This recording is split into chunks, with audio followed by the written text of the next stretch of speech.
আমার নাম সীমামণি। আমার দেশের বাড়ি নেত্রকোনা, মোহনগঞ্জ। আর যার সাথে আমার প্রেমের সম্পর্ক গড়ছে ওর নাম মশিউর রহমান। ওর বাড়ি মাইমাসিং ফুলবাড়িয়া ধামর। ওর বাবার নাম শহীদুল ইসলাম, ওর মার নাম মালেকা বেগম। ও ওর সাথে আমার পরিচিত হয়েছে এনজিও থেকে। আমি 50,000 টাকা লোন উঠাইছি। এনজিওর নাম হয়েছে যে পপি সমিতি, পপি এনজিও। তো আমি আর্থিকভাবে একটু সমস্যায় ছিলাম। আমি ওনার কাছ থেকে 50,000 টাকা লোন উঠাই। 50,000 টাকা লোন উঠাইবার পরবর্তী সে আমার সম্পর্কে খোঁজখবর নিছে, জানছে যে আমার স্বামী নাই, আমি একজন ডিভোর্সে নারী, আমার একটা মেয়ে বাবু আছে। তো সে সব কিছু জাইনা শুইনা সে আমার বলছে আমি তোমাকে বিয়ে করব। তারপর আমি মানে রাজি হয়েছিলাম না। তারপরে সে বলতেছে যে না, তোমাকে আমি বিয়ে করবো। আমি বলছি আপনি যে আমাকে বিয়ে করবেন, আপনি তো একজন আনম্যারিড ছেলে, আপনি পরিবার কি মেনে নিবে?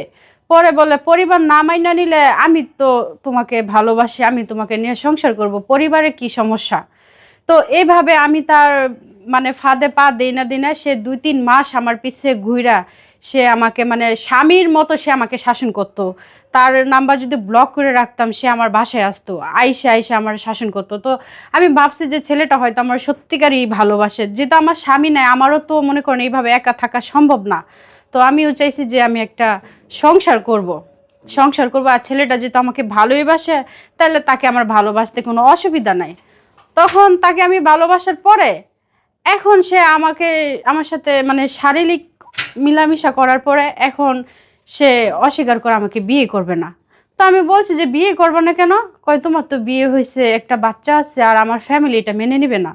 তখন আমি বলছি তোমার ফ্যামিলি যদি না মেনে নেয় তাহলে তুমি আমার সাথে সম্পর্ক কেন করলা? পরিবারের পারমিশন নিয়ে তো সম্পর্ক করা উচিত ছিল। তো আসলে মিলামিশাটা কি দুজনের ইচ্ছা মতোই হয়েছিল নাকি? প্রথম তো আমার ইচ্ছা মতো হয় নাই। একটা ছেলে প্রেম করলে কত রকম বিভিন্নভাবে তাকে ফাঁদে ফালায়। অনেক কি সময় ঘটেছিল আপনার সাথে যদি একটু বলতেন? জি, কি ঘটেছিল, কিভাবে আপনাকে ফাঁদে ফেললো? ফাঁদে ফেলাইছে আমাকে বিয়ে করব। তারপরে তার সাথে আমার মানে বিভিন্ন জায়গায় আমার নিয়ে ঘুরতে নিয়ে গেছে। ময়মনসিং আবাসিক হোটেলে নিয়ে গেছে, তাজমহল রোড ওখানে নেওয়া হোটেলে ছিল। তারপর আমার বাসাতে একাধিকভাবে সে আসা যাওয়া করতো। তো এই বিষয়টি নিয়েই তাকে আমি বিয়ের জন্য চাপ দিই। দেওয়ার পরে বলে যে আমার একটা বোন আছে, ওকে আমি উঠায় দেই, তারপর আমি তোমার বিষয়টা নিয়ে কথা বলবো পরিবারের সাথে। তখন ওর বোনের বিয়ে হয়েছে, তখন থেকে সে মানে তাকে বিয়ের জন্য চাপাচাপি করলে সে মানে পিছায়া যায়, বিয়ে করবে না। তো আমি চাই সে আমাকে বিয়ে করুক।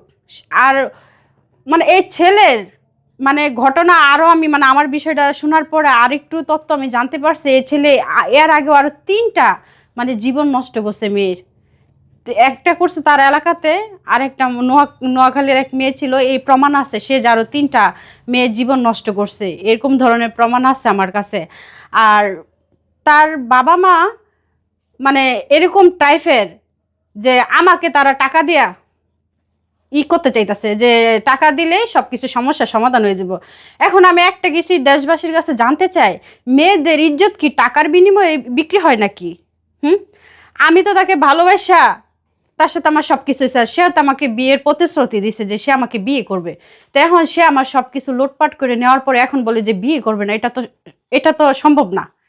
আমি তো তাকে ভালোবাসি, সে তো আমার বিশ্বাস ভাঙা দিছে। এখন আমি এটাই চাই যে আমাকে সে বিয়ে করুক, আমি এটাই চাই। আপনার চাওয়া একটাই? জি, সে আসলে বিয়ে করতে চাচ্ছে না কি কারণে? বিয়ে করতে চাচ্ছে না, তার পরিবারের মধ্যেও কিছু চাপ আছে।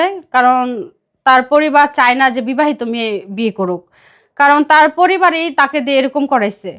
সে ছেলে একটু একটু রাজি যাও হয়েছিল, তার পরিবারের বিরুদ্ধে যে আরো হয়ে যায়।